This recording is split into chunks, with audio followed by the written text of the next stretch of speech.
tanghali. Kung banggitin ngayon ay tungkol sa heartbreaks. Wow! Ang nanay ni Cristel Tejada lumuhod sa Chancellor ng UP Manila. Heartbreaking.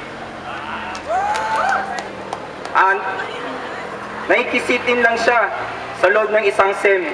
Nakakahiya. Para sa akin, heartbreaking talaga yun. Pero eto pa, naparaming heartbreaks nito. Finorce LOA ka. Napakasakit. Nakakadurog ng puso. Nakagimbal na balita. Pero na-cover up po ito nang umiyak si Chris Aquino dahil aalis na daw siya sa show business. Napakasakit. Napakadaling pagtakpan.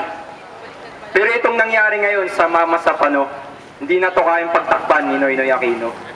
Kahit si Bimbi pa ang paiyakin, hindi na to matatakpan.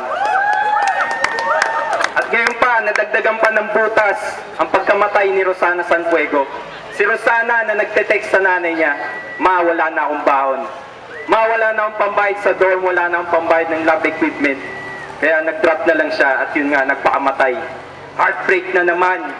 Pero paano na-get over, paano ko nabubuhay sa kabila ng heartbreaks na to? Nariyan ang aking mga kasama. Para doon sa mga napapunta dito na mag-walk out, hinihikayat ko kayo na mag-research at alamin ng totoo. Pero yung mas madali, kausapin nyo na lang yung nag-attack sa inyo. May bonus pang analysis. Kaya kayo hinatak ng mga yan. Nagmamalasakit yan sa inyo. At yun. At bukod nga pala doon, dito mga huli nagbabasa ako ng dyaryo. Si Prof. Walden Bello, niluwa niya na si Noynoy. Si Walden Bello ay representative ng Akbayan Party List. Pero dahil sa hindi na kinaya niyan Prof. Bello Mama Sapano, kung ano-ano pa, wala na, connection over na. At yun nga sabi nga ni Prof. Bello, itong si Noynoy ay masyadong loyal sa kanyang BFF na si Purisima at kung sino-sino pang mga kaibigan. Sabi niya parang fraternity daw, blind loyalty. Ano, hindi kaya? Anong blind loyalty?